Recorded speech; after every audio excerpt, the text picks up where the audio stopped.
En el fondo. ¿No se escucha?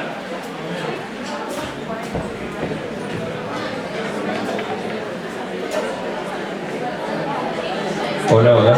Hola. Hola.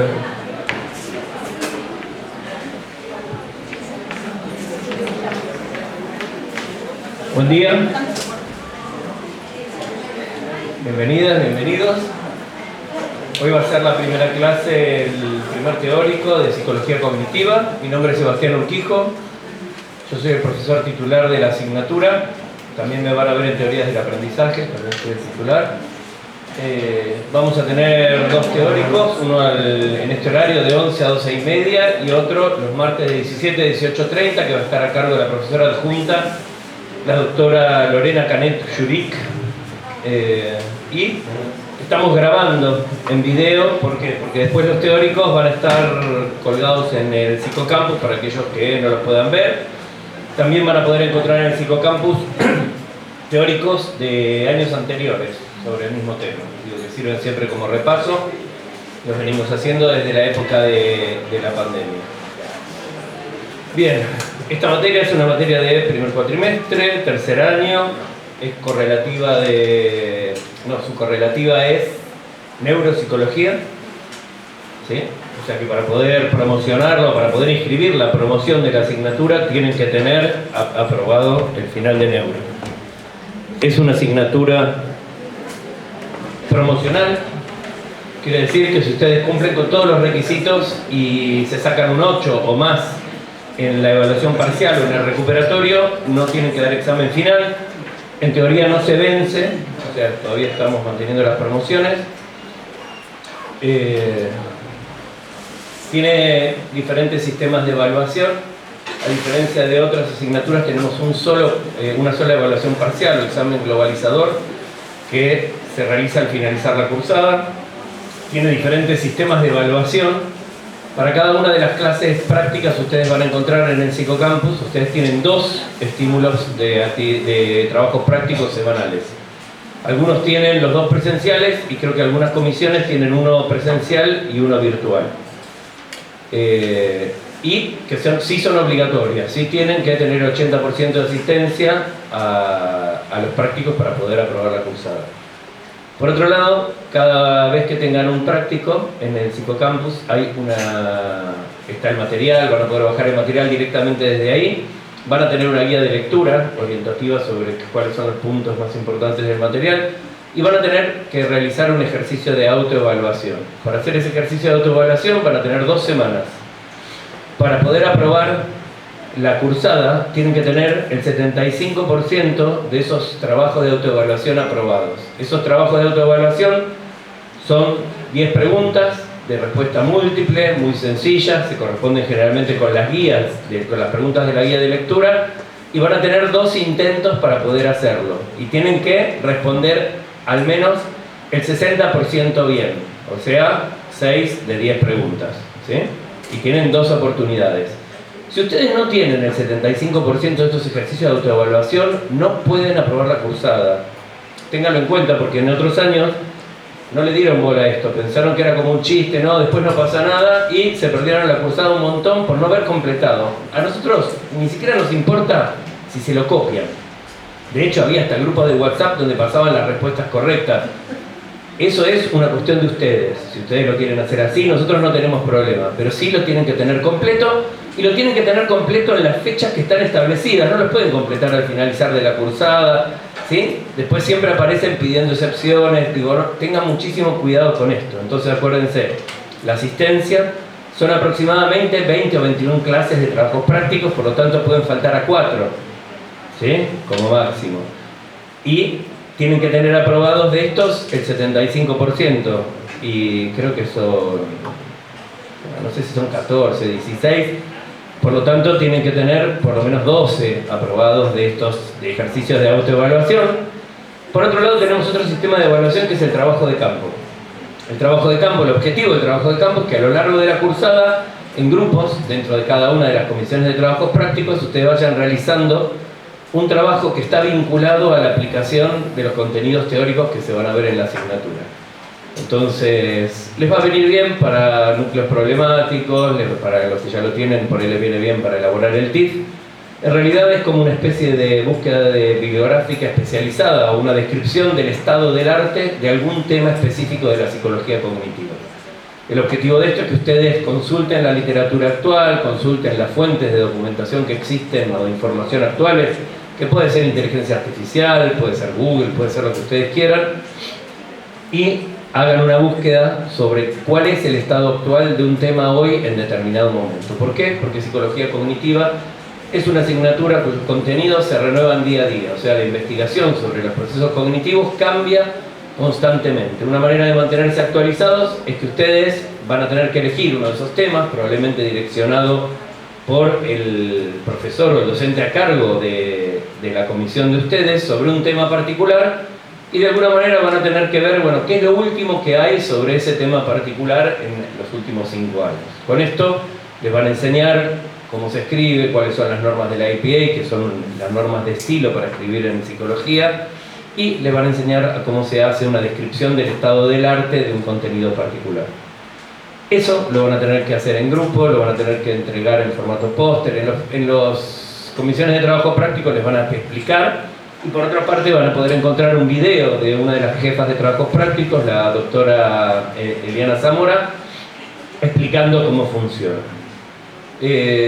Tenemos, bueno, yo soy el titular, la doctora Karen Judide es la adjunta, tenemos tres jefes de trabajos prácticos, el especialista Roberto Sánchez, no sé si lo conocen de por ahí de instrucción en la investigación, la profesora Carolina Grossi, que por ahí la conocen porque es la titular de Neuro, y la doctora Eliana Zamora. Y en los trabajos prácticos, bueno, son un montón, creo que ustedes ya eligieron las comisiones. Si hay alguien que no está inscrito en comisiones, lo resuelve directamente yendo a una de las comisiones y solicitando y pidiendo. Después mandando un mail se llama psicologiacognitiva.unmdp@gmail.com. Eso lo maneja la jefa de trabajos prácticos. Finalmente, cumplidos estos requisitos, el presente, ¿sí? Si hay algunos que están inscritos en comisiones que tienen un estímulo virtual o todos presenciales. ¿Son todos presenciales? Yo me confundo, porque en cognitivo en aprendizaje tenemos presenciales y virtuales. Bien, entonces van a tener que estar presentes. Cumplidos todos esos requisitos, al finalizar la cursada se hace una evaluación parcial, un globalizador, que normalmente tiene preguntas de respuesta múltiple y preguntas de desarrollo. Se aprueba con 4, si sacan 750 o para arriba en el parcial o en el recuperatorio, promocionan la asignatura y no tienen que rendir el examen final. ¿Preguntas? ¿Ninguna? ¿Comprendido cómo es el sistema? ¿Sí? Bien. Bueno. Vamos a hablar un poco... yo soy licenciado en Psicología, graduado de esta facultad.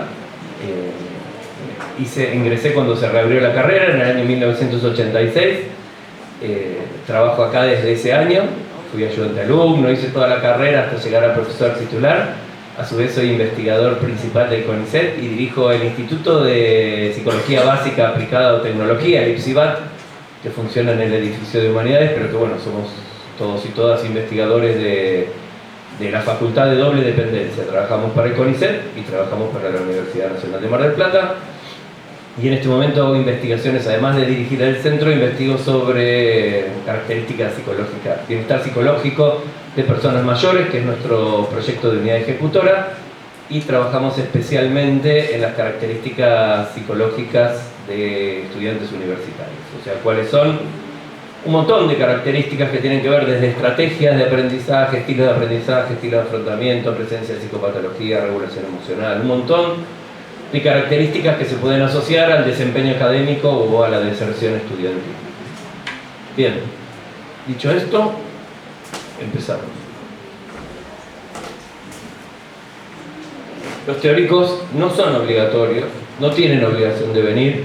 Quienes no quieran venir, no vengan, ¿sí? No hay ningún problema. Es preferible que no vengan o que vengan a estar por ahí a molestar, como dice alguien, ¿no es cierto? A llenar espacio. No tiene una ventaja, sí tiene una ventaja por ahí. Si ustedes no la promocionan y tienen que rendir final, Probablemente yo me acuerdo de las caras que veo todos los jueves y entonces siempre hay como una diferencia. Ustedes saben que los exámenes finales orales hay un factor subjetivo muy claro y que conocer a alguien es diferente de no conocerlo. Creo yo. Después ustedes lo manejan como quieran. Pero no es necesario que vengan, de verdad. Hay material, yo entiendo que muchos y muchas trabajan, tienen familia, tienen un montón de ocupaciones. Poder cursar todo lo que hay que cursar a veces es complicado y tampoco es, tan imprescindible. Sí hay un material obligatorio para cada teórico que ustedes lo van a ver en la grilla de teóricos en el PTD. Ese material que está en los teóricos, a pesar de que los teóricos no son obligatorios, el material sí es obligatorio y la evaluación globalizadora tiene 50% de teórico y 50% de práctico. O sea que sí lo tienen que saber. Por supuesto, si no pueden venir por cualquier motivo o no quieren venir, van a poder ver los videos. Van a estar grabados, se va a grabar el video, estamos grabando ese video, y se va a grabar también el video de la tarde de la doctora Kanit Kunik. El contenido de los teóricos es el mismo. O sea, no es que a la tarde van a decir algo diferente o van a hablar de alguna cosa diferente, tal vez sí con un estilo diferente y con una perspectiva diferente, pero el contenido y el material que vamos a trabajar es exactamente el mismo. La primera clase, lógicamente, es la introducción a la psicología cognitiva. El material obligatorio que ustedes tienen son el capítulo 1 y el capítulo 2 del libro de Ángel Rivière, El sujeto de la psicología cognitiva. Cuando entren al psicocampus y lo bajen, dice capítulo 1, pero se van a bajar el libro entero. Les queda el libro entero, porque después lo vamos a ir usando, vamos a ir comentando, pero ya lo tienen. Y para esta clase teórica solamente se corresponden el 1 y el 2, que son los que tienen que ver con la definición del objeto de la psicología cognitiva y el PPI o paradigma de procesamiento de la información. Lo primero que quería comentar es generalmente cuando llegan a esta asignatura tienen una percepción de qué es la psicología cognitiva que está buena como para poder discutirlo. ¿Quién sabe qué es la psicología cognitiva? ¿Quién quiere opinar? Muy bien, vamos. La psicología cognitiva la tenemos como primer acercamiento tanto en historia como en Sistemas 1. En Sistemas 1 la vemos como una segunda revolución del conductismo, pero lo que implica básicamente el uso de las disciplinas que dice abajo: la neurociencia, la inteligencia artificial, la psicología, la lingüística, la antropología y la filosofía.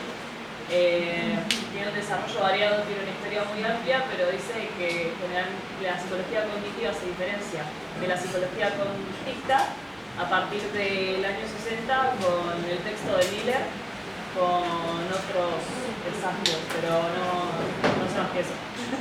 ¿Alguien tiene otra opinión? ¿No se escucha? ¿En serio? ¿No escucha lo que dice ella? Bueno, pero ¿alguien tiene una opinión más de qué es la psicología cognitiva? ¿Saben qué es? El estudio de los procesos mentales. El estudio de los procesos mentales, esa compañera. ¿Alguien más? ¿No? Generalmente hay como una opinión, un cierto sesgo, ¿no es cierto? Todos ustedes saben que todavía en nuestra universidad argentina, en todas las facultades de psicología, al menos nacionales, también en las privadas, hay como una fuerte división entre los psicoanalistas y los conductistas, o los psicoanalistas y los cognitivistas. Desde mi punto de vista, una división que ya no tiene sentido. El psicoanálisis fue una teoría que trataba de explicar el comportamiento de los seres humanos, sobre todo la parte más afectiva, desde una hipótesis sexual del año 1890, de Freud, que lógicamente para mí, desde mi perspectiva, yo trabajo en investigación en psicología, para mí la psicología es una disciplina científica que trata de explicar y predecir el comportamiento de los seres humanos en todos los ámbitos posibles, ¿sí? Por lo tanto, se basa en el método científico, hacemos hipótesis, buscamos evidencias, tratamos de demostrarlo, y es la perspectiva de cómo funciona la psicología. Desde mi punto de vista, el psicoanálisis fue una teoría necesaria para poder llegar al momento actual, pero forma parte hoy de lo que llamamos la historia de la psicología, igual que la psicología genética de Jean Piaget. Son un montón de teorías sobre las cuales hoy existen una gran cantidad de evidencias que demuestran que no sirven como para poder explicar y predecir el comportamiento humano, o sea que no resultan suficientes. Se ha dado lugar a nuevos paradigmas. La psicología cognitiva por ahí es uno de ellos. Se la llama psicología cognitiva, pero se empezó llamando psicología cognitiva, pero luego se fue transformando en algo muchísimo más grande. Digo, la psicología cognitiva es como hoy la manera de abordar la psicología de forma general. Hay una psicología social cognitiva, hay una psicología del desarrollo cognitiva, hay un montón de variantes que se la llama cognitiva. ¿Por qué? Porque básicamente presupone que entre un estímulo y una respuesta hay una cognición. O sea, que adentro de nuestra cabeza hay un aparato donde hay una serie de procesos que de alguna forma determinan o tienen influencia sobre el comportamiento de los seres humanos. Entonces, si nosotros no conocemos esa serie de procesos, difícilmente podamos explicar o predecir por qué hacemos las cosas que hacemos o por qué las hace la gente. Entonces, dentro de este contexto, prácticamente ninguna teoría, ningún modelo presupone que nuestro comportamiento esté determinado básicamente por estímulos ambientales. Desde ese punto de vista, casi toda la explicación del comportamiento de los seres humanos puede denominarse de forma genérica cognitivo, si quieren, ¿sí? O sea, es sencillamente asumir esta idea, asumir de que hacemos lo que hacemos porque pasan un montón de cosas, porque hay un montón de procesos que determinan y que nos hacen tomar o realizar determinados tipos de elecciones. Básicamente hay como tres procesos generales o básicos que tienen que ver con el tiempo. O sea, hay parte de nuestro sistema cognitivo que está vinculado al pasado, que es la memoria. O sea, la memoria es un sistema cognitivo en el cual guardamos información con respecto al pasado. Tenemos una serie de sentidos. Los 5 sentidos son los procesos cognitivos que a través de la percepción nos permiten conocer el estado del mundo en el presente, en este momento particular, que es lo que está pasando. Y tenemos una serie de procesos cognitivos que se llaman funciones ejecutivas, que están localizadas en el lóbulo frontal, que son las que tienen que ver con el futuro, que es donde tenemos los planes, donde tenemos la regulación del comportamiento, ¿sí? Y lógicamente, como estos tres grandes procesos se convergen en lo que llamamos como la conciencia, o ese espacio subjetivo del cual tenemos la experiencia subjetiva que está sucediendo, donde juntamos el presente con el pasado y con el futuro, y eso es lo que determina nuestro comportamiento. ¿Sí? Bien. La psicología cognitiva no es conductismo, no tiene nada que ver con el conductismo. El conductismo presuponía que un estímulo y una serie de estímulos determinaban una respuesta, o que una serie de respuestas se transformaban en estímulo para una nueva respuesta, pero que no había básicamente ningún proceso cognitivo que interviniera. Por lo tanto, son radicalmente diferentes. Se la suele asociar al conductismo. ¿Por qué? Porque de alguna manera propone que tiene que haber un método científico para investigar el comportamiento humano, que no puede depender de la especulación o a mí me parece, sino que cada una de las explicaciones sobre el comportamiento tiene que tener una demostración.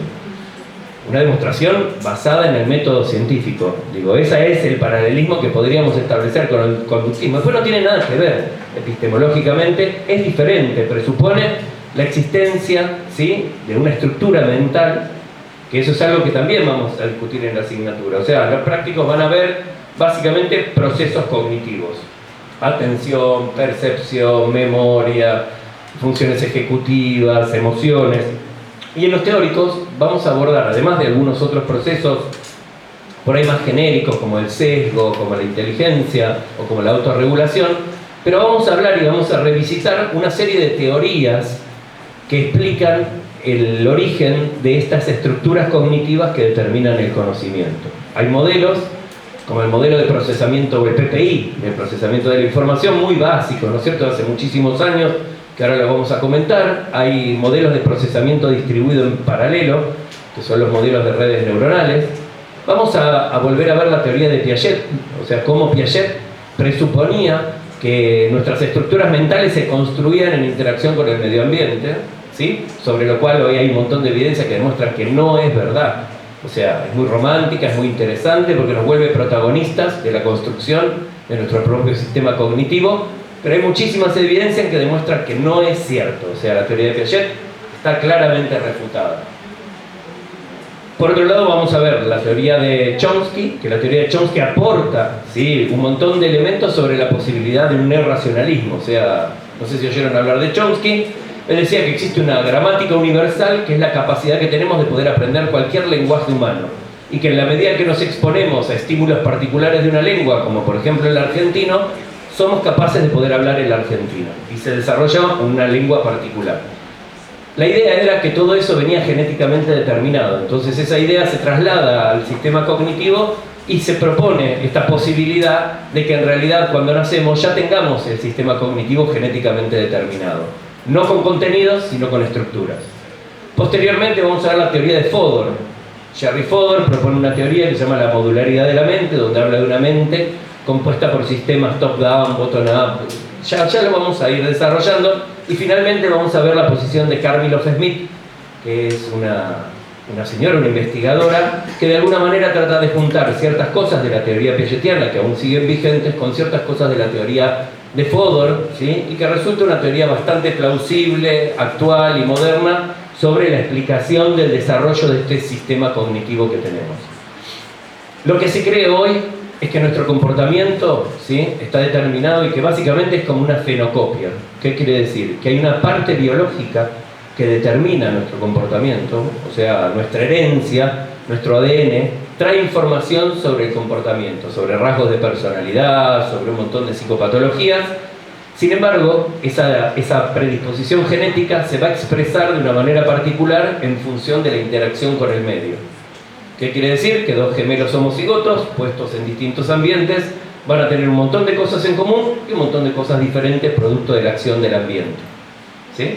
Esta es, hoy en día, digamos, lo que existe consenso en el campo de la psicología sobre cómo se explica el comportamiento. Porque antes, cuando yo estudié en el 86, todavía estaba la discusión si era el ambiente o era todo como genéticamente determinado. Desde teorías como la psicoanalítica, por ejemplo, que hablaba de las series complementarias como cierta base por ahí biológica, pero hablaba de las primeras vivencias infantiles como determinantes de ese comportamiento, a modelos conductistas donde todo dependía del ambiente y del aprendizaje, o modelos constructivistas como el piagetiano, donde todo se iba construyendo en interacción con el medio ambiente. Hoy ninguna de ellas ya está vigente, ¿sí? Sin embargo todas aportaron para que pudiéramos hoy entender cómo se explica el comportamiento humano. La psicología es una ciencia que es básica y aplicada a la vez. Por ejemplo, la medicina es una ciencia aplicada. Muchos dicen que ni siquiera es una ciencia, sino que es una praxeología. ¿Por qué? Porque no genera conocimientos básicos, sino que abreva, digamos, o toma conocimientos que produce generalmente la biología y luego los utiliza para resolver problemas. Lo mismo pasa, por ejemplo, con la ingeniería, donde toma de la física o toma de la química y los utiliza para resolver problemas. La psicología tiene que generar sus propios conceptos básicos, o sea, somos nosotros los que tenemos que determinar cómo funciona la memoria o tratar de explicar por qué hacemos lo que hacemos, y esos conocimientos posteriormente van a ser utilizados para resolver problemas de comportamiento humano. Problemas que hoy en día son sumamente variados. Paso el chivo, tenemos una PSC, una práctica sociocomunitaria, que se abre ahora en abril, nivel 2, ahí Juan es uno de los primeros que estuvo formando parte de la PSC, que se llama Explicando la Psico. Nuestro objetivo es socializar la idea y cambiar la idea de la representación social de que la psicología es psicoterapia. La psicología es mucho más que la clínica. Digo, la clínica, la gente, cuando los cruzo, la mayoría de las personas entienden: estás estudiando, te compraste el diván, me vas a psicoanalizar. Siempre es como un estereotipo casi como aburrido de que hace un psicólogo, de que creen que solo nos dedicamos a tratar problemas de salud mental. Hoy en día, si bien sigue siendo una de las elecciones mayoritarias de los estudiantes de psicología de la República Argentina, no lo es en términos de aplicaciones a nivel internacional. O sea, la psicología jurídica, la psicología laboral, la psicología ambiental, la psicología comunitaria, la psicología social. Existen numerosas, desde el tema de adicciones, desde el tema de, tenemos un grupo de investigación que investiga la movilidad, o sea, cómo la gente se maneja en el tránsito, por qué se dan accidentes. En cualquier lugar que haya personas y que haya comportamiento, la psicología tiene algo para decir. Por lo tanto, su formación deberían tener todo este tipo de herramientas para que pudieran trabajar en un montón de ámbitos y no solamente en el ámbito clínico. La evolución que ha sufrido la psicología en los últimos 20 años y el fuerte desarrollo no se ve reflejado nunca en los planes de estudio de las carreras, que demoran muchísimo tiempo en adecuarse, a estos cambios. Sí, podemos ver asignaturas como esta particularmente, que sufre muchos cambios, donde año a año va cambiando. O sea que todas las preguntas que tienen de multiple choice, de psicología cognitiva, no les sirvan. ¿Por qué? Porque fue cambiando el material. ¿Sí? Bien. Como dice ahí, es una rama que se encarga del estudio de la cognición, de los procesos mentales que están implicados en el conocimiento. ¿Sí? Cognición llamamos como ideas, representaciones mentales. No sé, cuando yo pregunto, ¿todos ustedes son capaces de imaginarse una milanesa? ¿Sí? ¿Qué se imaginan? Marrón. Marrón. ¿Qué más? Papa frita del costado. Papa frita del costado. ¿Qué más? ¿Qué es una milanesa? ¿Cómo la imaginan? Cierren los ojos y miren. ¿Qué es? Por favor, ¿todos saben lo que es una milanesa o no? El olor, el sabor. El olor, el sabor, la milanesa que hace mi mamá, la que hace mi abuela, la milanesa que hago yo, la milanesa, el estereotipo milanesa.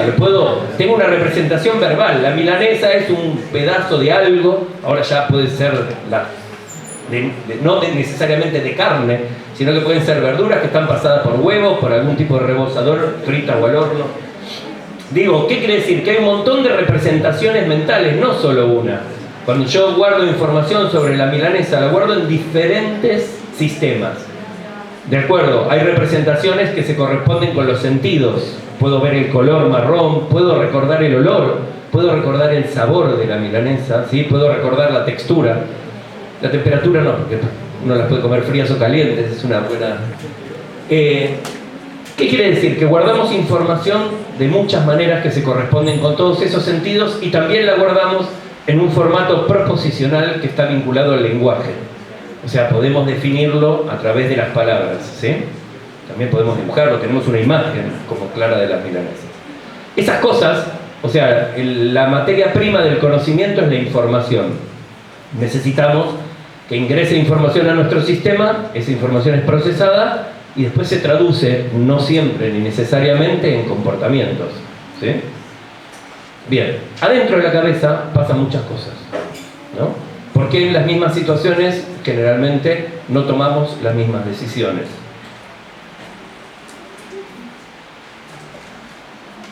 Una pregunta. ¿Sí?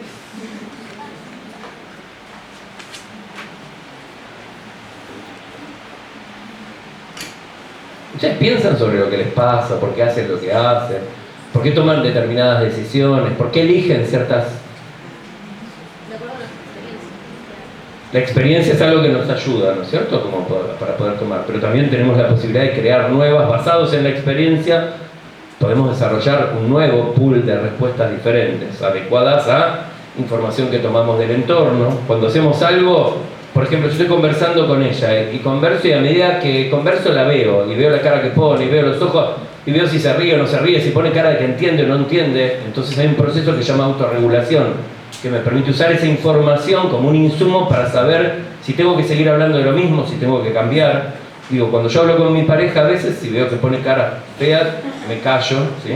O uno sabe interpretar determinadas expresiones del otro lado y hacen que el comportamiento sea algo como continuo, algo que va pasando, que se va desarrollando en tiempo real y que rápidamente estamos utilizando información guardada en los sistemas de memoria con la información de contexto del momento y con otra información que tiene que ver con nuestras metas, con nuestros intereses, ¿sí? Con lo que queremos lograr. ¿Alguno de ustedes hace algo a cambio de nada?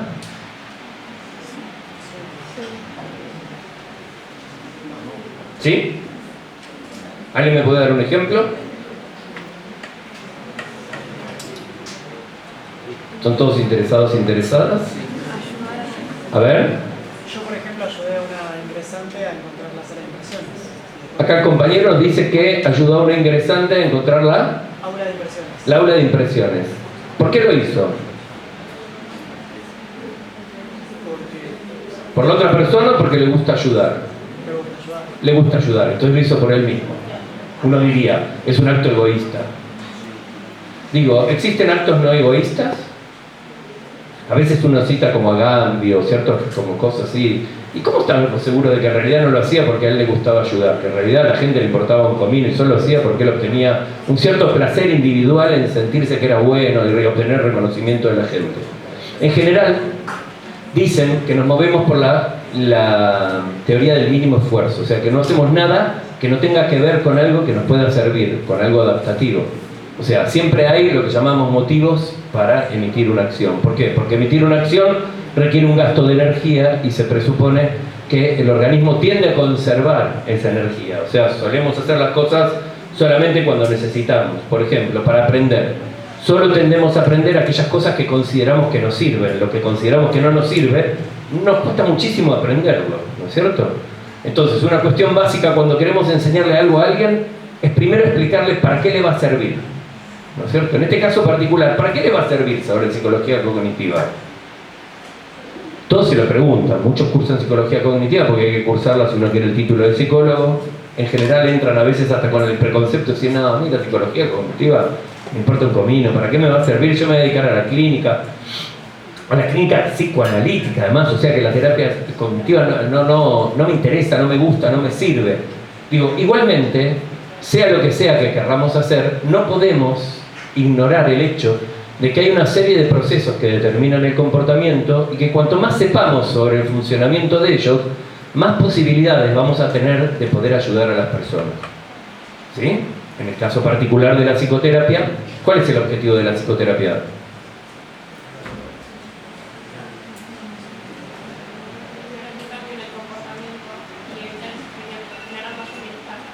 Generar mayor bienestar, evitar el sufrimiento, producir cambios en el comportamiento, en la forma de pensar también podemos decir, pero básicamente tiene como objetivo principal, creo yo, poder ayudar a las personas a resolver problemas que no pueden resolver por sí mismos, ¿no es cierto? Y para eso necesitamos saber cómo funciona, cómo piensa, cómo percibe, cuáles son sus intereses, porque a lo mejor están pasando cosas ahí adentro de la cabeza que determinan que esté sufriendo por cosas que no habría que sufrir, o que esté ansioso, que esté deprimido, que tome malas decisiones. Digo, ese es el trabajo. O sea, aún para cualquier cosa de las que pensemos, la psicología cognitiva de algo nos va a servir. Tampoco esperamos que en 16 semanas, que dura un cuatrimestre, salgan como especialistas en psicología cognitiva ni en nada. Obviamente, cuando uno sale de la facultad, sabe un poquito de muchas cosas y no sabe mucho de nada. Uno tiene que después especializarse. La idea básica es mostrarles un montón de cosas en la asignatura, por lo menos para que sepan que existe, por lo menos para que sepan qué es lo que decía una persona, ¿sí? Porque, por ejemplo, todos ustedes ya vieron la teoría de Piaget muchas veces, ¿no es cierto? Varias, la vieron en Psicología del Desarrollo, la vieron en Historia, la vieron en Sistemas 1, probablemente en Sistemas 2, y casi todos dan algo de Piaget. Muy bien, yo les pregunto, ¿cuáles son las invariantes funcionales? Asimilación y acomodación, dice la compañera. ¿Están de acuerdo? ¿Sí? ¿No? ¿Qué dijo? Adaptación y organización. ¿Están de acuerdo con eso o no? Levanten la mano si lo saben. Y si no lo saben, cursaron 3 años, vieron un montón de veces de Piaget y no entendieron nada. ¿Eh? ¿Solo en psicología del desarrollo? Bien. Ya no la ven. Bien. Bueno, no vamos a cambiar de tema. Bien, cuando dice que se la sitúa dentro de las ciencias cognitivas compuestas por la neurociencia, la inteligencia artificial, la psicología, la lingüística, la antropología y la filosofía y muchas otras disciplinas. Existen disciplinas de antropología cognitiva, sociología cognitiva. Cognitiva, ¿por qué? Porque hacen de alguna manera participar o entienden que están involucradas las cogniciones. Hoy en día hablar de neurociencia es como cualquier cosa que tiene antes neurociencia parece como que es científica, parece que es buena. Hay neurociencia para todo, para el trabajo, para la educación, para cualquier cosa. Y la neurociencia en realidad, el único distintivo que podemos identificar es que habla de procesos cognitivos. Lo que pasa es que los médicos intentan, como siempre, apropiarse con las cosas de psicólogas y psicólogos y creen que como es neuro es de ellos y es un dominio particular del cual solo neurólogas y neurólogos generalmente saben, pero la mayoría de los médicos y las médicas no tienen el conocimiento que van a tener ustedes. O sea, somos los psicólogos y las psicólogas quienes de alguna manera investigamos sobre la neuropsicología y sobre todo en las neurociencias. Otro de los temas fundamentales que se hablaba mucho y que probablemente lo vieron en primer año cuando vieron Introducción a la Psicología, que se hablaba del paradigma del procesamiento de la información y se hablaba de la inteligencia artificial. Cuando aparece el paradigma de procesamiento de la información tiene 2 versiones, una versión fuerte y una versión débil. ¿sí? La versión débil establecía una relación analógica. Entonces, como decía, la computadora tiene un input, un procesamiento, la cabeza también. Pero había una versión fuerte que decía, bueno, se puede de alguna manera replicar de manera artificial un sistema que sea equivalente o análogo al sistema nervioso de los seres humanos. En ese momento resultaba técnicamente imposible porque las computadoras eran muy pequeñas. Hoy en día la inteligencia artificial es una realidad. Es una realidad tan clara, tan fuerte, tan presente que existen muchas personas que dicen que dentro de 5 o 10 años va a controlar prácticamente nuestras vidas. Lo cual no deja de ser cierto. Hoy en día, no sé si ustedes la utilizan, es un asistente bárbaro para preparar monografías, hacer estudios, preguntar cualquier cosa. La inteligencia artificial está metida en casi la mayoría de las cosas que hacemos a través de la tecnología. Cuando no sabemos algo, le preguntamos a Google, o le preguntamos al asistente que tengamos, o a Siri, o a Alexa, a quien sea. Un montón de datos, ya la información no se busca en los libros, sino que se busca en la nube. Ya la información personal no está almacenada en un cuaderno o en un papel, sino que está en una nube. Digo, imaginen qué es la inteligencia artificial.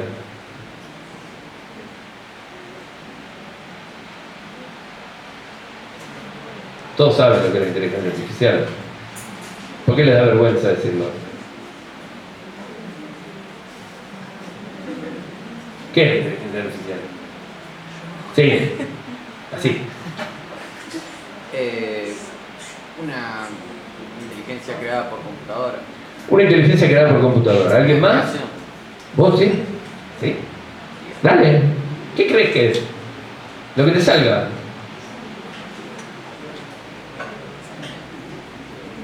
¿No? No.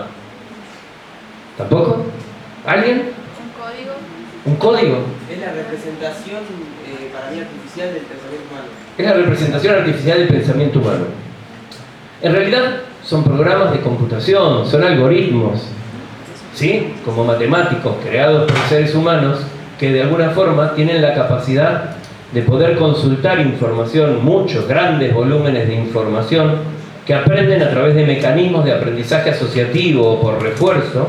Digo, ¿vieron cuando todos estamos usando el chat GPT, por ejemplo, y respondemos, no, esto no me gusta o esto sí me gusta? Estamos dándole retroalimentación a la inteligencia artificial, o sea, ella aprende. Imagínense que está interactuando con millones de personas a nivel global, que todos los días tiene constantemente, cada segundo, un montón de retroalimentación, y que además esa inteligencia artificial es capaz de acceder a toda la información que existe en Internet, y que su velocidad de procesamiento es millones de veces más rápido que la de un cerebro humano. Imagínense cuánto tiempo va a tardar en superar nuestra capacidad. De hecho ya la supera, o es capaz de hacer un montón de cosas que nosotros no somos capaces de hacer, o lo hace con mucha más eficiencia. Claramente ya está al alcance de los simples mortales como nosotros. Aparece primero de forma gratuita para que la entrenemos, para que los ayudemos a hacerla mejor, y luego nos la empiezan a cobrar a todos y a todas. Vamos a depender básicamente de la inteligencia artificial.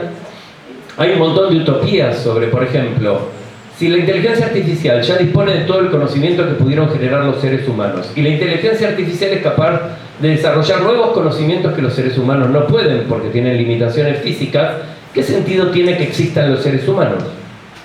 Entonces, es decir, la inteligencia artificial controla robots, controla energía, controla información, controla absolutamente, podría controlarlo. La agenda hoy en los congresos internacionales de psicología es ¿cómo vamos a limitar a la inteligencia artificial? Parece un futuro distópico, parece una película tipo de Matrix o parece Terminator, pero es cierto. Imagínense que los seres humanos necesitamos comer, necesitamos descansar, nos enfermamos, vivimos una determinada cantidad de tiempo. ¿Para qué es necesario tener todos estos cuerpos si todo el conocimiento puede estar almacenado en un corpus de información? Y a veces también nos da como un poco de miedo. Yo tengo todos los datos de mi banco, tengo toda la información toda puesta en la nube, y si un día la nube me dice no, flaco, no entra más, ¿qué hacen? Nada. Digo, hay mucha gente que inclusive no sabría ni cómo sobrevivir, ¿sí? No sabría ni cómo seguir adelante con su vida si no tuviera la posibilidad de acceder. Ya prácticamente no hay libros donde ir a buscar información, los libros se dejan de usar. La educación está enfrentando una revolución. Digo, la educación en este formato que la conocemos va a tender a desaparecer. ¿Qué sentido tiene que yo me ponga acá a explicarles algo que la inteligencia artificial les podría explicar mejor? Digo, y que a su vez consulta mucha más información que ya la que yo podría juntar. Digo, la inteligencia artificial es un tema crítico sobre, que va a generar un impacto realmente importante sobre la vida de ustedes, básicamente. Yo tengo casi 60 años, a mí me importa un comino, literalmente lo que va a pasar, no me quedan muchos años de vida y probablemente no asista a ese cambio, pero para ustedes sí, ya los está afectando. Quienes pueden acceder a este tipo de sistemas de asistencia tienen una ventaja sobre quienes no lo tienen, quienes lo saben manejar tienen una ventaja sobre quienes no lo tienen, quienes manejan tecnología tienen una gran ventaja sobre quienes no manejan esa tecnología. Hoy hacer una monografía es decirle a ChatGPT, hola, sí, mira, haces una monografía sobre psicología del desarrollo, quiero que tenga Piaget, quiero que tenga tal cosa, quiero que no se repita, me la hace. Como me la hizo, y yo sé que los profesores lo pueden descubrir, uso otra inteligencia artificial para decirle, che, transformámela en una y no guarde ningún registro para que no lo puedan hacer. Y lo hace. O sea, pedirles a ustedes que hagan un trabajo monográfico es una pérdida de tiempo. ¿Por qué? Porque no lo van a hacer, porque sería idiota además que lo hagan, porque no tiene sentido que hagan ese trabajo cuando ya hay una tecnología que lo hace por nosotros. Entonces deberíamos aprender otras cosas que la tecnología no pudiera hacer por nosotros. ¿Qué cosas no puede hacer la tecnología? Y hoy se habla de que hay ciertas profesiones, sobre todo las que tienen que ver con tareas de cuidado, que no van a ser reemplazadas por eso, salvo que haya robots, ¿sí? Que también va a haber, pero bueno, no sabemos hasta dónde llega. Lo que decimos es que la psicología cognitiva está vinculado a temas que son actuales, que son de interés para todos ustedes, ¿sí? Todos y todas. Tiene como objeto de estudio los mecanismos por los que se explica el comportamiento humano y se elabora el conocimiento, la percepción, la memoria, el aprendizaje, la formación de conceptos y el razonamiento lógico. Hasta principios de este siglo no se incluían las emociones. Hoy ya sabemos que las emociones son respuestas fisiológicas que están moduladas por el sistema frontal, por la regulación de las emociones. Ya no se habla más de inteligencia emocional, sino que se habla de regulación emocional. Cuando tenemos emociones, podemos actuarlas inmediatamente de manera impulsiva, que generalmente funciona mal, ¿sí? O podemos hacer algo que se llama una reelaboración cognitiva, que tiene que ver con regular la emoción. Cuando tengo una emoción, la pienso, la analizo, tomo decisiones y luego la expreso. ¿Sí? Los que a veces estamos medio desregulados, hacemos cosas sin pensar y esas cosas suelen tener malas consecuencias sobre nuestro comportamiento.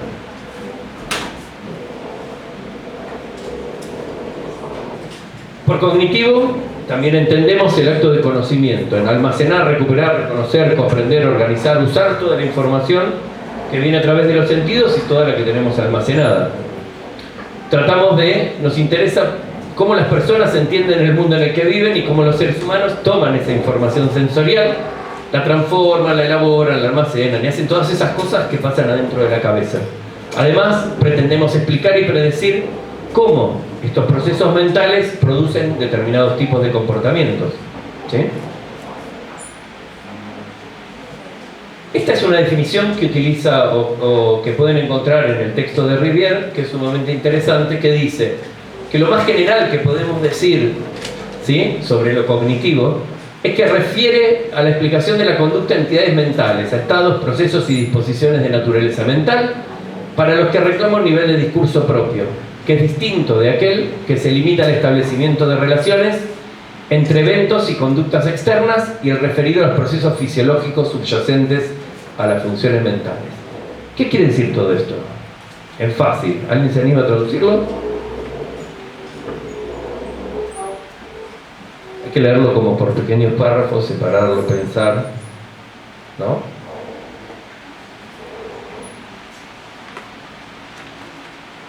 ¿Por qué escriben tan difícil los que escriben en psicología y en todas las materias que han cursado? Porque ninguno es escritor, ninguno sabe escribir. Escriben y escriben, como leer a Piaget es un perno. Uno lo lee y el tipo cambia de tema y se va para otro lado. Leer a Piaget es, hay que leer la introducción y la conclusión. Todo lo que hay en el medio uno lo puede dispensar porque en realidad lo vuelve a repetir siempre al final. Rivière utiliza también un lenguaje medio como complicado para poder explicar algo sencillo. ¿Alguno se dio cuenta qué es lo que está diciendo? ¿Alguien lo podría traducir o intentar hacer? No tengan miedo de equivocarse, de decir cosas que no... ¿Es una ciencia autónoma? ¿Autónoma de qué?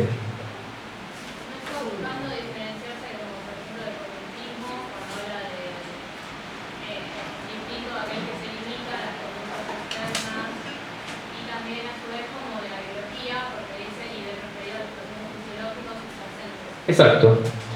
Justamente lo que está diciendo es, nosotros podemos ver comportamiento, ¿sí? La conducta de la gente, que es observable, y podemos ver cómo se activa su cerebro a través de una resonancia magnética funcional mientras hace una tarea. Podemos ver cómo se prende y cómo cambia de luces y de colores su cerebro. Ahora, entre que se prenda todo el cerebro, se active de una manera particular y el comportamiento, hay algo en el medio. Eso es lo que Rivière dice que es lo cognitivo y para lo que reclama un nivel de discurso propio. O sea, está diciendo, cuando hablamos de lo cognitivo, justamente vamos a hablar de eso que pasa entre un funcionamiento neurológico y un comportamiento observable. ¿Sí?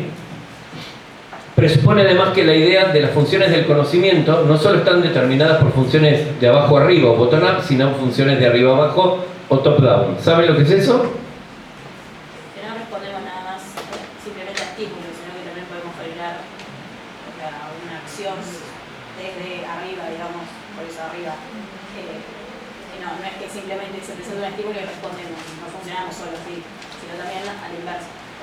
Exacto, hay como muchas teorías. Algunas teorías decían que el flujo de la información es solo de abajo hacia arriba, o sea, bottom-up. ¿Qué quiere decir? Que en función de lo que vemos, aprendemos. Es como los conductistas que decían que nuestras estructuras mentales las tomábamos de la realidad. O sea, que era todo aprendido. Entonces presupone solo un flujo de información de abajo hacia arriba o del medio hacia el sistema. Hay otros, como los modelos racionalistas, que dicen, nosotros ya tenemos todo adentro. Entonces solo podemos percibir lo que queremos ver. Entonces el flujo siempre es de arriba hacia abajo.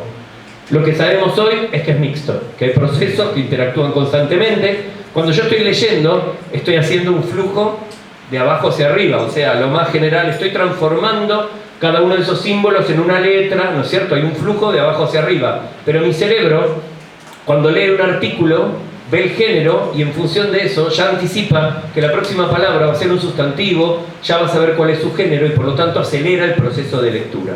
La lectura es un proceso cognitivo que implica procesos de arriba abajo y de arriba y el otro. Bien, eso es lo que se discute cuando se habla de procesos top-down y bottom-up. Es una discusión que vamos a encontrar en la literatura un poco más antigua. Hoy en día ya no se discute que todos los procesos son interactivos, digo, que funcionan tanto como responsabilidad de la persona que está teniendo un comportamiento como de los datos que provienen del ambiente. Se los piensa como, bueno, generalmente, ¿cómo es el flujo, no es cierto? A ver, hay procesos cognitivos básicos y hay procesos cognitivos complejos que dependen de otros procesos más básicos, como por ejemplo el lenguaje o el pensamiento o la inteligencia. Los procesos cognitivos siempre se van a ver en función del flujo de la información. Yo creo que tengo uno del PPI. Bueno, mira cómo se los cuento. Es como que hay un proceso perceptivo, hay un estímulo en el ambiente, entonces tengo sistemas que me permiten transformar objetos distales en representaciones proximales, o sea, cosas que hay ahí. Yo tengo la imagen de ella en la cabeza, no puedo meterla a ella en mi cabeza, pero sí puedo crear una representación de ella. Ese es el proceso de percepción. La percepción lo que hace es transformar eso en un impulso eléctrico que lo va a representar. Luego hay un mecanismo atencional, porque mi sistema está captando información de manera constante y continua a través de los 5 sentidos. Yo estoy sintiendo un montón de ruidos, estoy viendo cosas focalizadas, pero cosas periféricas. Puedo cambiar y puedo ver otra cosa. Digo, hay un mecanismo de atención que es un filtro, una selección de qué es lo que voy a procesar de manera activa, ¿sí? Entonces se selecciona cierto tipo de información, esa información accede a los niveles de conciencia, llamémoslo, ahí se vincula con información del pasado, ahí se consulta sobre las metas, los intereses, las motivaciones, y en función de eso se produce un output, una salida, un comportamiento. Eso funciona así, ¿no? Obviamente que todas están correlacionadas entre sí, ya vamos a ver a cada una de ellas cómo funciona. Se los divide en simples, hay como clasificaciones, psicólogos y psicólogas nos encanta hacer clasificaciones que yo sugiero que ni siquiera las aprendan de memoria porque no sirven para nada. Es como tener una idea general de que hay algunos que son básicos como la memoria de trabajo, la función ejecutiva, la atención, la percepción, ¿sí? Y que hay otras que son más como el pensamiento, el lenguaje, la inteligencia, porque resultan producto de esos que son más básicos. También se habla de se categoriza las funciones ejecutivas en frías y calientes. Las frías son las racionales, las calientes son las emocionales. Digo, muchísimas categorías. ¿Cuáles son los problemas que ha tratado históricamente la psicología cognitiva? El racionalismo versus el empirismo, o sea, ¿cuál es el origen de nuestra estructura cognitiva? Todos entendemos que tenemos una estructura, que esta memoria, esta atención, todo eso funciona de una manera particular. Y uno se pregunta, bueno, ¿de dónde vino? ¿Es que somos capaces de hacer esto solo porque pertenece a la especie y somos seres humanos y todos y todas lo tenemos por defecto? ¿O son cosas que no tenemos nada y en realidad a partir de que nacemos y tenemos interacción con un mundo particular se van construyendo? ¿O las aprendemos? Digo, esta teoría o esta discusión forma parte de algo central de la psicología cognitiva. Después el estructuralismo versus el funcionalismo. O sea, cuando hablamos de memoria sensorial, memoria a corto plazo, memoria a largo plazo, memoria operativa, que son estructuras de memoria, o hablamos de procesos de memoria, como recuerdo, como olvido, como recuperación. Entonces la psicología cognitiva trata de explicar estos procesos cognitivos desde dos perspectivas, una por el funcionamiento y otra por la estructura. Después se habla o se discute la generalidad de dominio versus la especificidad. Piaget decía, por ejemplo, que teníamos una capacidad de pensamiento, cuando somos pensadores lógicos, que se puede aplicar a todos los tipos de razonamientos. ¿Qué quiere decir? Que habla de un proceso cognitivo de dominio general. Que sea lo que sea, yo lo trato de la misma manera. Hay otros teóricos de la psicología que dicen que hay mecanismos que funcionan con cierta especificidad de dominio. Entonces, la teoría de Gardner de las múltiples inteligencias decía que teníamos no inteligencia, sino una inteligencia musical, una inteligencia emocional, como que había dispositivos o procesos especiales para determinados contenidos particulares.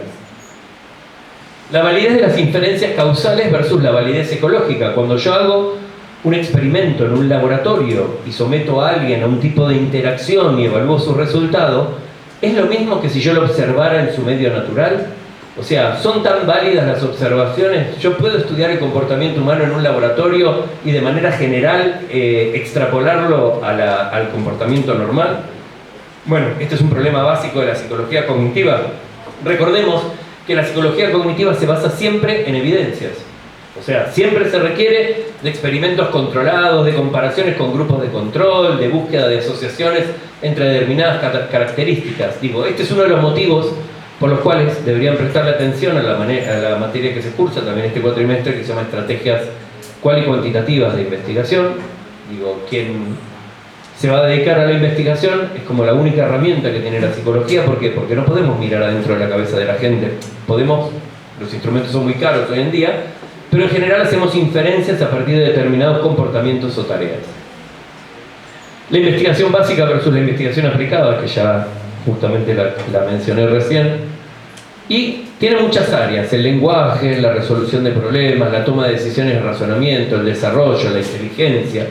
O sea, responde un montón de preguntas. Este Power lo pueden bajar directamente del Psicocampus. Está puesto, ya está colgado, así que no le saquen fotos. Y el que va a presentar a la tarde, la otra profesora, también está colgado. Siempre van a encontrar el material que usamos en las clases teóricas en el Psicocampus y lo pueden descargar, ¿sí? Así que por ahí no vale la pena que tomen notas o que saquen fotos.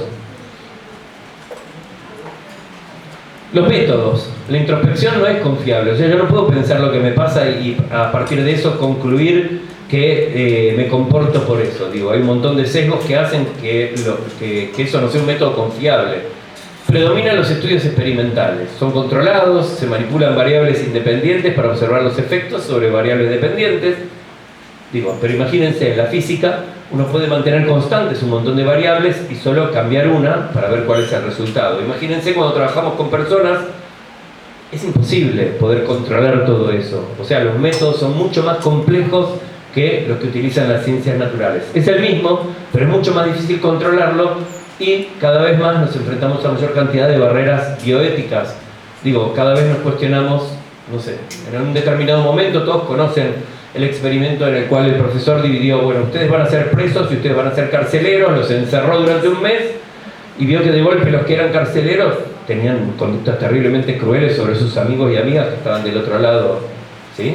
O sea, empezaron a ver que pasaban, ¿sí?, un montón de cosas. Para eso usamos grupos experimentales, grupos de control, pero este tipo de experimentos ya se considera que no son éticos, que no está bien porque pueden producir consecuencias sobre las personas y son una limitación importante para la investigación en psicología, ¿sí? Antes era como más, no sé, nosotros trabajábamos con niños y niñas, investigábamos cómo se relacionaban las funciones ejecutivas con el aprendizaje de la lectoescritura, íbamos a una escuela, pedíamos permiso a la señorita y hablábamos con los chicos y les tomábamos pruebas. Hoy eso es impensable.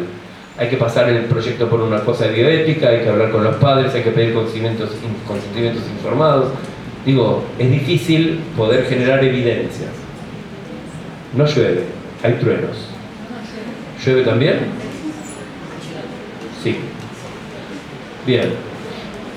Lo decía ¿por qué? Porque a veces hay como un aprendizaje que es implícito. A veces, como cuando escuchamos tronar o como cuando hay nubes, asumimos que algo va a pasar y creemos que eso es cierto y es pensamiento inductivo, puede fallar.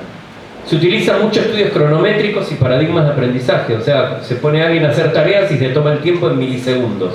Se utilizan generalmente computadoras que pueden registrar los tiempos.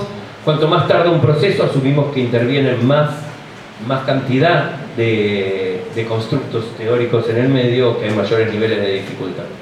Y básicamente usamos la computadora para simular procesos cognitivos y lógicamente la utilizamos para desarrollar la inteligencia artificial. La inteligencia artificial es producto de una interacción entre psicólogas y psicólogos e informáticos.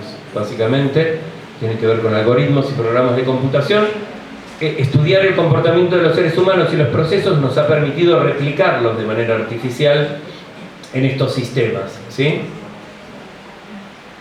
Lo cual no sé si está tan bueno como pensábamos. Sí es una herramienta que es buenísima, pero sí reviste una situación como claramente difícil de poder limitar. Sí nos sirve, sí, digo, en la medida en que logramos que un sistema artificial se comporte como una persona, ¿cuál es la ventaja que... ¿Oyeron hablar del desafío de Turing? ¿Sí? O la máquina de Turing, que como que el desafío era, bueno, te pongo delante de una pantalla, vos tenés que decidir si quien está del otro lado de la pantalla es una persona que está escribiendo o es una computadora. Eso, con el ChatGPT, se venció, digo, hoy es prácticamente imposible saber si del otro lado hay una persona o responde una computadora. ¿Qué quiere decir? Que hemos logrado reproducir sistemas artificiales que replican el comportamiento, la forma de pensar de los seres humanos, lo cual es una demostración de que las explicaciones que proveemos sobre el funcionamiento del comportamiento humano son correctas. ¿Por qué? Porque lo testeamos, hacemos la hipótesis y claramente el sistema se comporta como decíamos que íbamos a comportar. O sea, es la forma de poder validar una teoría. Bien. Toda la parte de la historia ya la vieron. El sistema o algo así, la psicología cognitiva.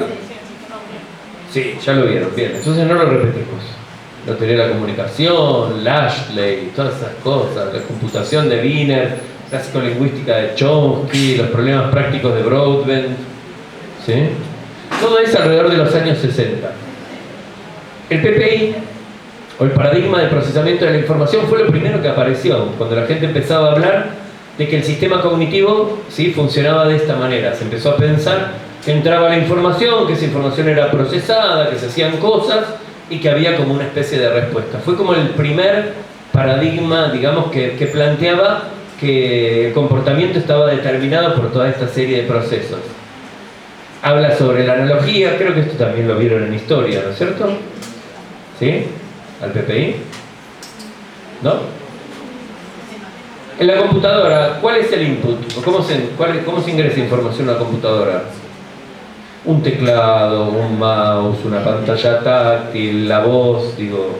Hoy en día las computadoras son capaces de recibir inputs en diferentes formatos, ¿sí? Yo pongo el celular, me ve la cara y ya reconoce que soy yo, le hablo y traduce lo que yo le estoy diciendo, lo escribe, digo, reconoce mi huella digital, tiene un montón de inputs o de formas de ingresar información. Tiene una codificación. ¿Cómo codifica la información la computadora? Cuando yo pongo casa, ¿la computadora cómo lo transforma? ¿En qué? En un código binario. Un código binario es binario ¿por qué? Porque tiene unos y porque tiene ceros, ¿sí? ¿Oyeron hablar de las arquitecturas de las computadoras de 32 bits, de 16 bits, de 74 bits? Generalmente es lo que se dice. ¿Un bit qué es? Un byte es la unidad básica de información. Un byte está compuesto hoy en día generalmente por 64 bits. ¿Qué quiere decir? Es una cadena de 64 unos y ceros. O sea, cuantos más bits tiene un byte, mayor cantidad de información puede contener y más difícil es confundírtela con otra. Entonces, a mayor cantidad de bits, digo, es mejor la calidad de la información que va a representar ese byte. A ver, esto, ¿cómo se traduce en el sistema cognitivo de los seres humanos? ¿Cómo guardamos la información en nuestra cabeza? Por medio de la experiencia y de la experiencia sensorial. La experiencia sensorial produce ¿qué? ¿Dónde la guardo? ¿Y cómo la guardo?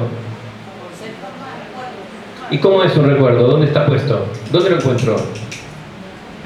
Te abro la cabeza, pongamos, y busco. ¿Puedo agarrar un recuerdo? ¿Por qué? ¿No está ahí? ¿Y dónde está? Pero yo te estoy mirando la mente. ¿Cómo? Conexiones neuronales. ¿Cómo conexiones neuronales? ¿En los? SEMAs. ¿Qué es un SEMA de información?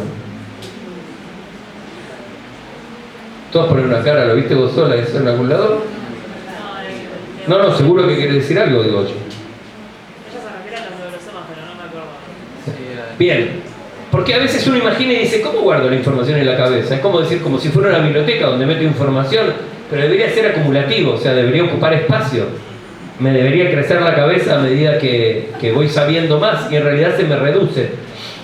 Entonces uno se pregunta, ¿cómo se guarda la información? Y la compañera decía acertadamente, a través de conexiones neuronales. Imagínense que una representación, por ejemplo la de milanesa, en el cerebro es que hay un conjunto particular de neuronas que están prendidas y otras apagadas. Ese patrón de activación es lo que llamamos un recuerdo. Entonces, la milanesa existe en mi cabeza mientras está prendido ese patrón. Cuando se apaga, ya no existe más.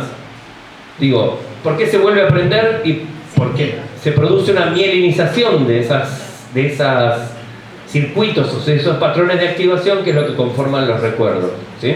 Bien. En la computadora, nosotros la guardamos en la memoria. ¿La computadora dónde guarda información?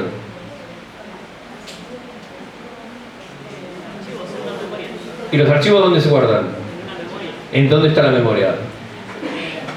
En una memoria física, como puede ser un pendrive, un disco duro, antes había disquetes. Digo, hoy se guarda generalmente en la nube, o sea, en un montón de otras computadoras de forma distribuida. ¿Sí? Hay un sistema de memoria que es equivalente al de los seres humanos, e inclusive los sistemas como la nube representan los sistemas distribuidos en paralelo. O sea, hay un pedacito de cada una cosa que yo pongo y un pedacito en diferentes computadoras en diferentes lugares del mundo. Y es algo complejo poder entender cómo se junta toda esa información cuando yo la pido y con qué velocidad se hace. Después, toda esa información se procesa. ¿Cuál es la unidad de procesamiento central de una computadora? ¿Todos tienen computadora? Y celulares. Vieron que tienen computadoras que tienen, celulares que tienen 8 núcleos, octa-core, quad-core. Cada core es como un núcleo. Cada core, ¿sí? Es núcleo en inglés, y es como una unidad de procesamiento de información. Siempre hubo una discusión de cómo procesábamos la información, si la procesábamos en paralelo, quiere decir que hacíamos muchas cosas a la vez, o solo procesábamos serialmente la información. Para poder hacer esto, primero había que hacer esto y antes había que hacer esto. Hoy sabemos que se procesa de las dos maneras, que se procesa de forma serial y de forma paralela diferentes tipos de información. Cuanto más núcleos de procesamiento hay, mucho más poderoso es un sistema. Nuestro cerebro tiene una cantidad limitada de núcleos de procesamiento. Y una neurona no es un núcleo de procesamiento, sino que algunos tipos de neuronas sí configuran procesos o núcleos de procesamiento que funcionan relativamente de manera independiente. Hoy en día, lo que se llaman supercomputadoras tienen 1000, 2000, 4000 núcleos. O sea, está procesando información como si fueran 4000 cerebros a la vez, o muchos más, ¿no es cierto? O sea, de ahí la diferencia, por qué la inteligencia artificial ha superado a la inteligencia natural. Porque podemos agregar núcleos de procesamiento de manera constante. Nosotros podemos hacer dos cosas a la vez. Las mujeres sí. Es casi como una agresión. Las mujeres sí, los hombres también, creo, y los que son binarios también. Digo, todos y todas y todes podemos hacer y procesar información a la vez. Solo que podemos procesar información de manera consciente, solo una. Digo, podemos hacer otras cosas, pero de forma automática. Si ustedes hacen la prueba de ponerse un celular en esta oreja y hablar con alguien, y ponerse un celular en la otra oreja y hablar con otra persona, y tratan de hablar a la vez con las dos personas, se van a dar cuenta que es imposible. Generalmente estamos en la computadora, nos llaman por teléfono y hablamos. Y de golpe, o no vimos lo que pasa o no escuchamos lo que nos está. Digo, no existe la atención dividida, existe la atención alternada. Esta es una de las cosas que vamos a aprender, ¿no es cierto?, cuando estudiamos la atención. Entonces, si yo sé cómo alguien puede prestar atención, elaboro estrategias para poder optimizar esos procesos atencionales. Si ustedes no prestan atención, no aprenden. ¿Por qué? Porque no se procesa la información de manera activa. Digo, tiene implicaciones conocer estos procesos para todas las actividades de los seres humanos. Finalmente hay una decodificación, bueno, todos estos procesos que pasan en la cabeza, que forman parte de este CPU, nuestro sistema nervioso central, se decodifica, o sea, se transforma en cosas que se verifican después en conductas que pueden ser movimientos musculares, pueden ser habla, puede ser, no sé, otra manera que tengamos output. No tenemos mucho. Bien, la versión débil decía que solo era funcional, la versión dura, que cuando yo estudiaba era un delirio, ¿no? Las computadoras todavía se grababa la información en cassettes, ¿sí? Hoy en día se pone en una nube y sí, la versión fuerte está presente. Hoy existe la inteligencia artificial, hoy somos capaces de poder replicarlo. Y ahí se acabó la presentación. No se acabó la clase todavía. Vamos a ver todo esto. Todas estas cosas, digo, las vamos a ver por ahí de una manera más determinada, va a ser como bastante concreto. Cada práctico va a ser un tema particular. Y cada uno van a tener prácticos que son obligatorios los lunes y los jueves, los martes y los viernes, perdón. Los martes normalmente es el presencial, donde van a ver material y contenidos, y los viernes generalmente se van a usar para empezar a hacer el trabajo de campo, para ir colaborando con ustedes en ese trabajo de campo. Arrancan esta semana, ¿no? Sí. Hoy empezó. Hoy hay prácticos, o sea, el día teórico hay prácticos y el viernes también hay prácticos. Generalmente va a pasar así. Les sugiero yo que esta materia no tiene parcial en el medio. Por lo general ustedes no le dan mucha pelota. Ahora cambió el sistema, tenemos semanas de parciales, donde no hay clases, donde por ahí se pueden dedicar a rendir. Es una materia muy larga, es una materia que tiene un montón de cosas que nunca vieron en otras materias y que nunca van a volver a ver en otra. Entonces la sugerencia es traten de llevarla al día, por eso los obligamos a hacer los ejercicios de autoevaluación. Si ustedes se toman el hábito y la costumbre de cada día, cada clase, una vez por semana, leer esa guía, leer el material, responder el ejercicio de autoevaluación, probablemente puedan llegar al globalizador prácticamente sin necesidad de estudiar mucho. Si ustedes la cuelgan y no la van llevando al día, imagínense que lo de los teóricos, por más que no vengan, tienen que mirar el video y tienen que leer el material. La mayor parte de la gente no lo hace, se cuelga. Y cuando llega el parcial tienen que fumarse un montón de videos que son un embole porque duran 1 hora y media, o sea, no son cortitos ni condensados, y tienen que leer un material sin ayuda y sin posibilidad de poder preguntar. La idea del teórico también es que ustedes vengan con preguntas, que me pregunten, o sea, mi trabajo, yo les puedo explicar lo que ustedes, lo que quieran, como nadie me pregunta, yo explico lo que a mí me parece que deberían, pero lo ideal sea que ustedes puedan leer el material y puedan venir y preguntarme, ¿qué quiere decir esto? Podemos discutir. La idea es que el teórico no sea una exposición donde yo explico lo que dicen los libros, sino que yo les pueda proveer ejemplos, que los pueda ayudar por ahí a entender las cosas o a clarificar determinados tipos de conceptos. La idea básica de que yo esté acá es esa. Por eso el que viene, por ahí es interesante que pueda aprovechar esta dinámica. Y si no, si a uno no le da, porque a veces a mí no me gustaba eso, entonces prefería leer el libro en mi casa. Claramente siéntanse totalmente a gusto de no venir a los teóricos si no quieren, en serio se los digo, no, ni como amenaza, ni nada, no, está bien que no vengan si no les sirve. Está bueno que vengan quienes quieren participar, quienes quieren preguntar o quienes tienen algún tipo de dudas para evacuar. Lo que dije al principio del final oral y todo eso era un chiste, no pasa, claramente que no. No es nuestro, por mí la materia sería promocional con 4, pero no se puede. necesitamos tener evaluaciones parciales y mis compañeros y compañeras de cátedra creen que un final le da como un plus adicional de elaboración a la materia. Yo creo que es malísimo porque la mayoría de ustedes deben finales. El maldito suma 16 es terrible porque les permite cursar 16 materias y no dar un final. Y después cuando hay que dar 16 finales se cagan en las patas, disculpen la palabra, y les genera como muchísima ansiedad y no se presentan y no vienen como si el final fuera algo diferente al parcial que dieron y que aprobaron y que estaba bien. Recuerden que parte importante de su trabajo es conversar y charlar con personas, es dialogar, que tienen que tener la capacidad de poder sentarse adelante y hablar. Y además piensen que todos los profesores, las profesores, todos somos igual que ustedes. Somos igual de giles, igual de turbios, tenemos un lado oscuro y un lado brillante. Digo, no somos solo más que personas que nos dedicamos a leer por más tiempo que ustedes determinados temas. Entonces eso de considerar como que de miedo, de respeto, digo, por supuesto que no hay que faltar el respeto nunca a nadie, independientemente del lugar que ocupe o de quien sea, pero sí acostúmbrense a que me pueden tutear, a que podemos hablar directamente, a que mi trabajo es solamente ayudarlos a que ustedes puedan adquirir información que va a resultar importante el día de mañana para que puedan trabajar como psicólogas o psicólogos, ¿sí?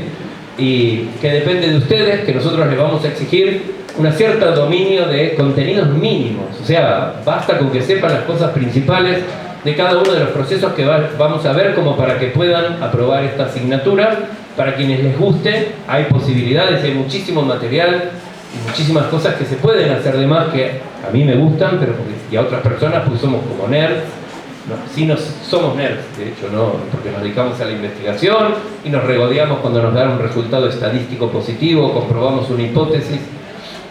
Digo, pero igualmente la idea es esto, que ustedes entiendan que ustedes vienen acá a aprender, que no es mi tarea enseñarles, sino es ayudarlos a que ustedes puedan aprender y que solo van a aprender aquellos que a ustedes les resulte necesario, interesante o estén motivados. Así que bueno, bienvenidas, bienvenidos, espero que sea una buena cursada. Cualquier cosa, todos nuestros contactos están en el Psicocampus, tenemos un Facebook, tenemos un Instagram, tenemos una serie de cosas donde nos pueden preguntar, donde pueden consultar, donde pueden interactuar con todas las personas de la cátedra y por favor no tengan vergüenza en preguntar lo que sea o buscar asistencia para lo que necesiten. Y vuelvo a reiterar el chivo, los que quieran hacer la PSC 2, que da 40 horas, de Explicando la Psico, empezamos el 5 de abril, que es el viernes, a las 11 de la mañana. Muy bien, nos vemos la semana que viene, que tengan buena semana.